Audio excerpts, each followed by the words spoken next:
The Whistler.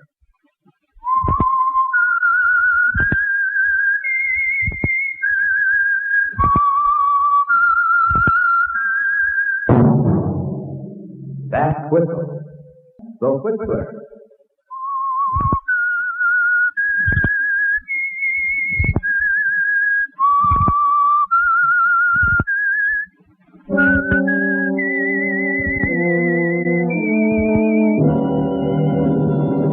I am the Whistler, and I know many things, for I walk by night. I know many strange tales hidden in the hearts of men and women who have stepped into the shadows. Yes, I know the nameless terrors of which they dare not speak.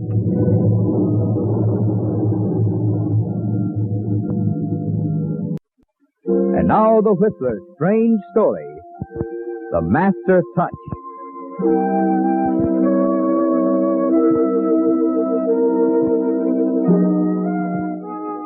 It had been 20 years since Charles Carter polished a pair of shoes. He thought about those 20 years as he sat alone in his bedroom, working on them, sponging them off carefully with saddle soap, making sure that not a speck of the gummy red clay that covered them remained. Red clay, sticky, stubborn stuff that clung to them like glue. They were beautiful shoes, handmade, custom built, the kind of shoes you'd expect a successful businessman like Charles to wear. He was proud of what he'd accomplished in those 20 years. As he worked on the shoes, he thought of the brutal poverty he grew up in, the resolution he made as a kid that someday he'd have more money than he could spend in a lifetime. The way money became a god to him, pushed him up the ladder from factory worker to top executive, and left him still dissatisfied, wanting more. It never mattered how he got it, so long as the money was there. And now the biggest opportunity of his life had arrived. He cleaned the last bit of red clay from his shoes and waited.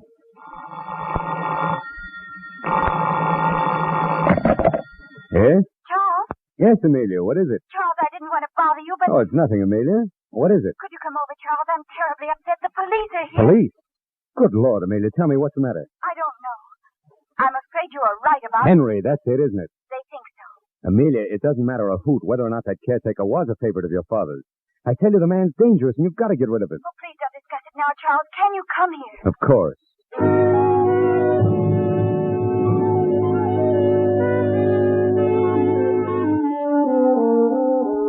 Henry, the caretaker at Greenacres, Amelia Rankin's beautiful estate. You've told her he's vicious and irresponsible, haven't you, Charles? That perhaps it isn't safe for her to be living alone there with him. And she appreciates your interest. You are interested in Amelia, aren't you? Yes, in Amelia. And, incidentally, in the fact that she's chairman of the board and holder of the controlling interest in the company you work for, now that her father is dead. So you're concerned about Henry, the caretaker, when you arrive a half hour late. Amelia, what's happened? Oh, Charles, I'm so glad you could come. And who is this, Miss Rankin? Oh, my name is Carter, officer. I'm general manager of Miss Rankin's firm. Now, what's happened? Charles, somebody tried to kill me tonight. What? Just a minute, Miss Carter. If you don't mind, I'd like to continue with the caretaker here. Oh, of course. Now, Henry, 2 hours ago, someone stood outside on the grounds and put a bullet through Miss Rankin's bedroom window. Don't look at me. I've been with the family ever since this place was built. He trusted me, he did. He trusted me even more than he did. Henry. It's true, I did. That's why he said I was to stay here. Called me alone into his room just before he died. Who? Mr. Terrence, her father. I see. Now, Miss Rankin, you say you'd been reading until about 9 o'clock? Yes. I got up when I'd finished and walked past the window. There was a crash of glass, that's all.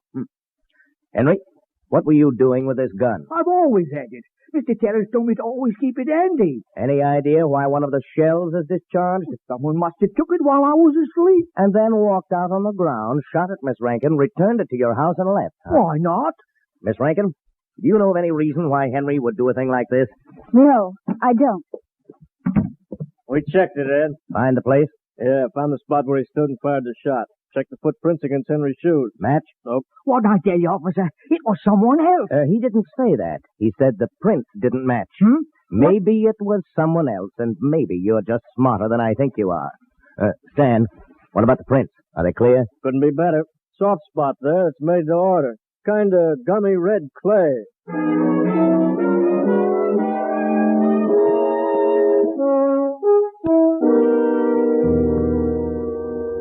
Well, they've gone at last. Will you believe me now, Amelia? I tell you that man Henry isn't safe. We don't know, Charles. You must think this over carefully, Amelia. It could happen again. But I can't let him go. He was right about Father. You don't have to let him go. What am I going to do, Charles? Amelia, perhaps what you need is someone here to protect you.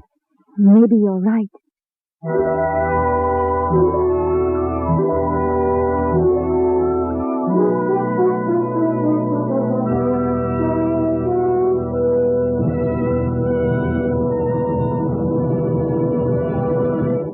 With the prologue of The Master Touch, another strange story by The Whistler. And now, back to The Whistler.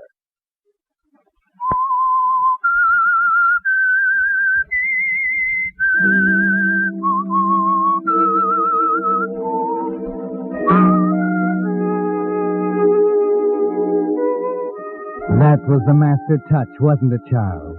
You were sharp enough to see the opportunity the minute old Terence Rankin, president of Rankin Industries, died and left the controlling interest to his lonely, frustrated daughter, Amelia. In the weeks that followed, you worked slowly and carefully to gain her confidence. And when that sharp, analytical mind of yours sensed the friction between Amelia and Henry, the caretaker, you knew what your next move would be. The red clay is dried now on the path where you stood and fired the shot through the window, purposely missing her. And the weather had changed, suggesting an afternoon walk. Just the two of you, Charles. You and Amelia. Isn't it lovely out today? It was so nice of you to ask me to come. Yes, it is lovely. All this and you, Amelia? Please, Charles. Why not? If I think you're lovely, why shouldn't I say so? Because I know it isn't true. I wish it were. The world is full of beautiful things when one's in love. You don't mean that. Why must you always say the same thing? You know, sometimes I feel as if you don't trust me. Oh, I do. Really, I do. Maybe I'm being presumptuous, huh? Not you, Charles, ever. I'm glad of that. I want you to have faith in me. I know. It's just that since Mother and Dad died, it hasn't been easy. I've been on my own and, I've had everything, but I haven't really. I've had to be so cautious. You mean Henry, huh? No, not exactly. It's just that when you have money, too much of it, you're always meeting people who pretend to be friendly when all they want is to get their hands on the money. It makes people like that, Charles. Isn't only that important. It has a terrible fascination for some people. If I thought a lot of someone, and I found his motive was that, it would hurt me terribly. Of course it would, Amelia. But you don't think that I would... You know I'm not thinking of you. You've been so sweet and kind to me. I've never been so happy, even though I am so alone. You don't like being alone, do you? It's frightening sometimes. You do need someone, Amelia. With Henry there and the things the way they are, you ought to have someone to take care of you, to look out for everything. What are you trying to say, Charles? I'm asking you to marry me. Do you really mean it? Of course I do. Oh, I'm so happy.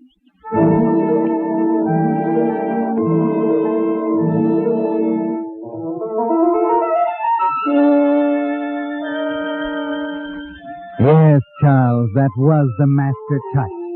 It's the biggest deal you ever swung, isn't it? And it is a business deal. Dollars and cents, cash on the line. The only difference is that it's accomplished in a church, that the dotted line is on a marriage license, that the witnesses are wedding guests instead of company executives. But the plan has only begun, hasn't it, Charles? And like everything else you do, it has to be perfect. You have to take your time, move cautiously. So it's 3 months after you and Amelia are married before you decide to move again.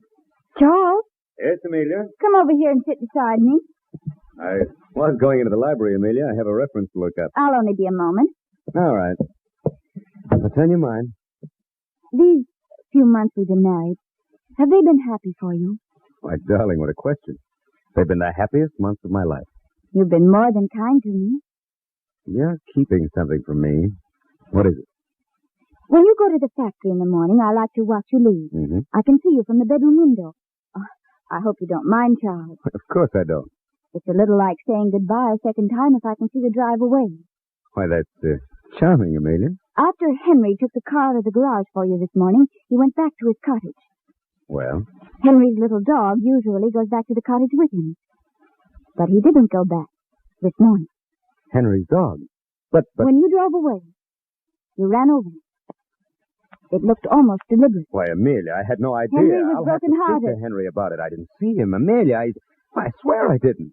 Good heavens, I know what that dog means to him. I thought perhaps you were worried about something and didn't realize what was happening. Worried?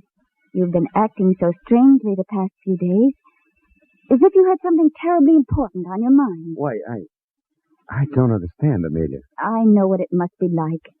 Married to my money. What do you mean? It puts you, outside in a way, doesn't it? Amelia, you mustn't feel that way. Just the same. From now on, everything I have is yours and everything you have is mine. That's the way marriage should be, don't you think? Please, darling. Money isn't so important, Charles. Happiness means much more. I found that out. I called the lawyer this afternoon. There'll be some papers to sign, and then I'll feel better. Oh, I wanted so much to marry someone who wanted me and not my money. You do believe in me, don't you, Amelia? You needn't ask me that. I always will.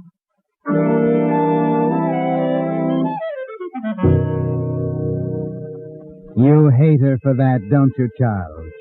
As usual, she's done the honorable thing. Signed over all she has to you, making you wonder whether the rest of the plan is worthwhile. You were stunned by it, weren't you, Charles? The money is yours now, and you can stand pat. That is, if you're willing to spend the rest of your life with her. When you face that question, you realize you're going ahead with a plan. It's been boiling around in your brain too long, hasn't it, Charles? So now you're going to kill her. That's why you walk up to the desk of the Roosevelt Hotel in North City the next afternoon. North City, 100 miles away from Green Acres and Amelia. Yes, sir. May I help you? My name is Charles Carter. I have a reservation. Just a moment. I'll check. Ah. Yes, sir. Room 241. Oh, I asked the clerk for something at the back of the building. I have some reports to write. I'll need quiet. Well, you'll find this satisfactory, I'm sure. Soundproof and in the rear. I'll be typing all afternoon, possibly late into the night. I don't want to be disturbed under any circumstances. Yes, sir. I'll tell the operator. Oh, and would you tell the maids, too, please? If they hear me typing inside, then not to come in. If you say so, sir. I'll have a boy take your bag. It looks heavy. Excuse me, clerk. I'm sorry. I was looking the other way. Clerk, I've decided to take that room you were holding for me. Lane is the name. 385. All right, Mr. Lane. Just a minute, please. Oh, here's the boy, Mr. Carter. You can go on up. Thanks.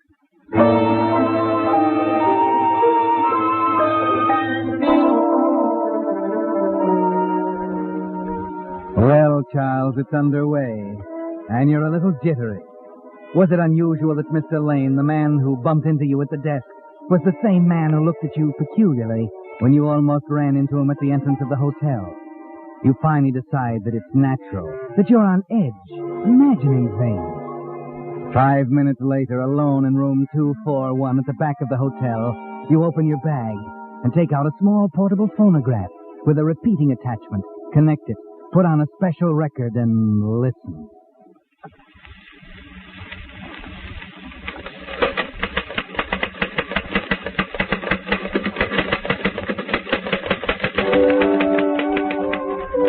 Yes, Charles, you're busy typing on a phonograph record. You watch it repeat a couple of times, satisfy yourself it's working perfectly, then sneak out of the room, down the back stairs, and out the trade entrance at the rear of the hotel. In a bar around the corner, you find a telephone and put in a long-distance call to Johnson, your personnel manager at the factory. You surprised us, Mr. Carter. We didn't know you were going to North City. How long will you be there? I came down to look over the new assembly line. Got in about 2 hours ago. Had the car checked over. I'm going to the plant in the morning. Everything all right? Well, there are those reports that you took with you. The auditors are coming tomorrow. Well, I didn't have a chance to check them over last night, Johnson. I'll have them ready by morning. Yes, but if you're in North City... I'll be coming back as soon as I check the plant. I ought to arrive at the house around 11. Why don't you and I meet there? And then I'll give you the reports. Oh, all right, Mr. Carter. 11 o'clock.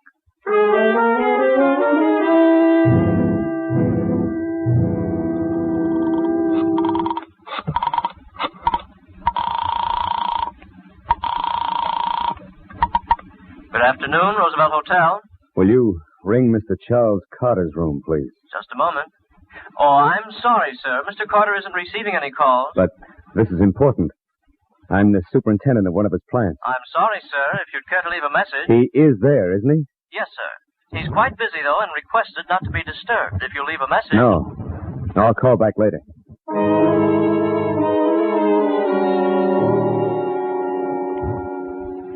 The clerk is a first-class man, isn't he, Charles? Follows instructions to the letter. You're positive now that no one can get through to you, that no one will go into the room as long as the typewriter is working. You're on the last lap, Charles. On your way to the back alley where you left your car, you stop at a drugstore and pick up a small bottle of liquid. That's for Henry, to help him sleep better. Henry is a rather important part of it, isn't he? 2 hours later, you're driving up the road to Greenacres. But before you get to the house, you turn off the road and leave the car in a wooded section, hiding it from the highway. Then you walk up to the house and find Amelia in the living room. Oh, Charles, it's you. I didn't hear you come in. I didn't mean to startle you, Amelia. Where's the car, Charles? Why do you ask that? I didn't hear you drive up. I had a little trouble with it. Left it down the road. I'll have Henry look at it. And not tonight, Amelia. It's late. Yes, I thought for a while you might not be coming home. I'm having a glass of wine. Won't you have one with me? Thanks, I will. You look hot and tired. Did you walk far? Oh, a couple of miles, I guess. Here. This will make you feel better. Thanks. That is good. I am tired for some reason. Johnson called about noon. He was looking for some reports. Yes, he called me. I made a trip to North City. He wanted to look over the new assembly line. Having some trouble with the hoists. But I thought they straightened that out last week. Oh, it's a technicality. Let's not talk business tonight, dear. I'm not up to it. Oh, forgive me, dear. More wine? Please. Well, that's fine. Why don't you run up to bed, Amelia? I want to take a bottle of bourbon over to Henry. Tonight? Well, I'm going to try to make it up to him about the dog. He'll feel better over a drink. Well, don't sit up till all hours, will you? No, Amelia. I'll be right back.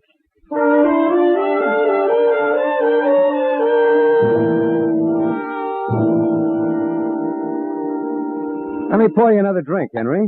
Aren't you drinking none, Mr. Carter? Oh, we've been drinking wine, Mrs. Carter and I. They don't mix so well for me. How come you're over here pouring me drinks this time of night? Well, Henry, I feel so rotten about that dog. You know, I want you to know if there's anything I can do to make it up to you. You never offered me a drink before. Funny you do it now. It ain't like you. Oh? Leopard changing his spots that way. You never think about nobody but yourself. Anybody else would have stopped.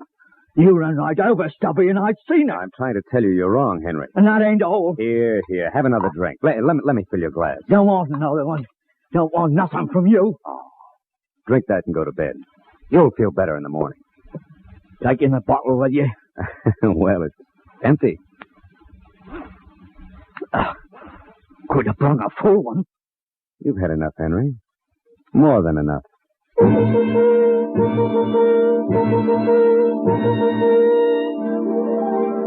Yes, Charles, that's more than enough, isn't it? The dope liquor will keep him asleep and harmless until the hue and cry is raised in the morning. You pick up Henry's hatchet and gloves from the wood pile at the back of his cottage and hurry back to the house.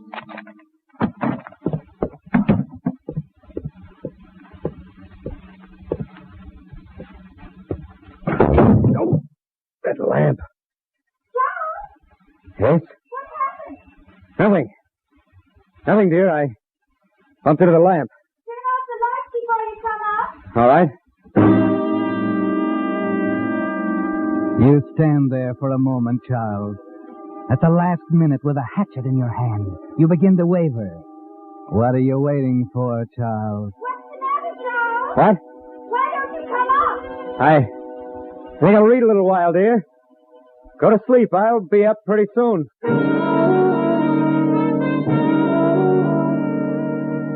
Yes, get yourself together, Charles.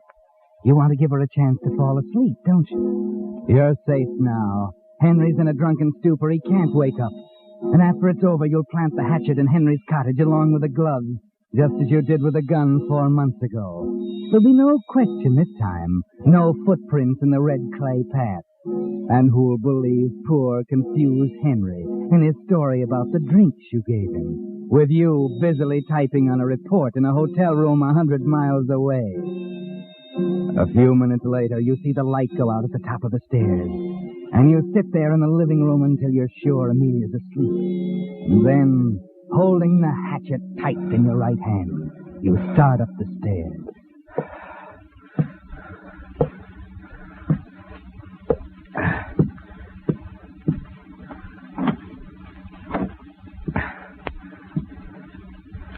There's Amelia on the bed. You do hate her, don't you, child? You try to steady yourself, forget the pounding in your head, and walk over to the bed.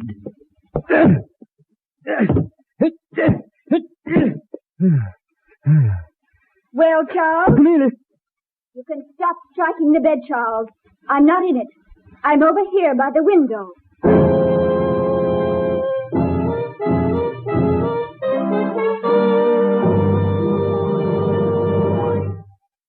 The Whistler will return in just a moment with the strange ending of tonight's story. Back to the Whistler.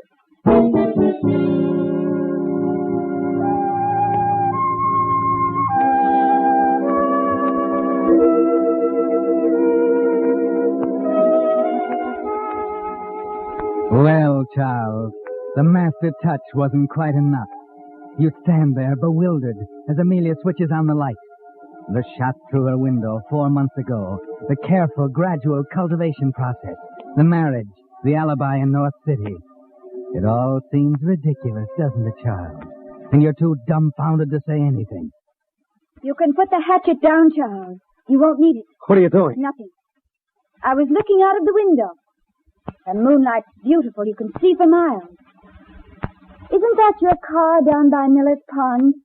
It's hidden from the road, but I can see it clearly from here. Oh. No, Charles. I said you wouldn't need the hatchet. What's going to stop me, Amelia? What I have to say. Won't do you any good to stall? I've come too far for that. Yes, much too far. You see, Charles, I know everything you did today. I hired a detective to follow you several days ago. He was waiting for you at the Roosevelt Hotel when you arrived. I talked to him on the telephone just before you came in tonight. His name is Lane, isn't it? Yes, that's the name he used. Well?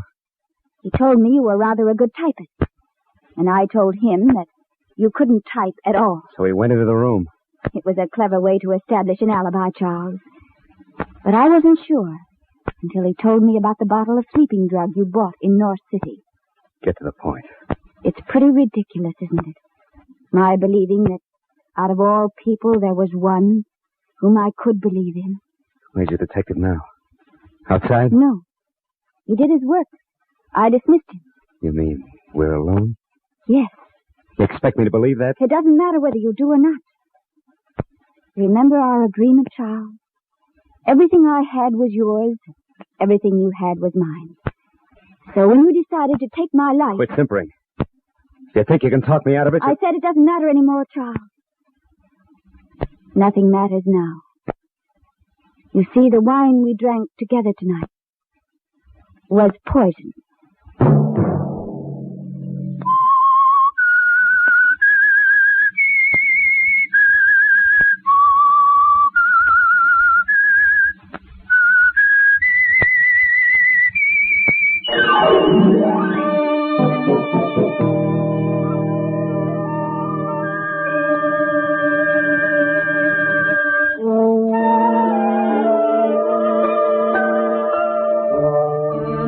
Next Monday at 9 o'clock, The Whistler will bring you another strange tale. The Whistler is broadcast for your entertainment. This program, produced by George W. Allen, with tonight's story by Robert Foster, music by Wilbur Hatch.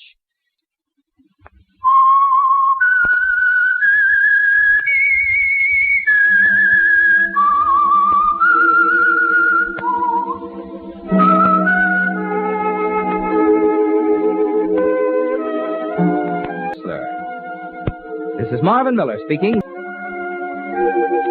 This is CBS, the Columbia Broadcasting System.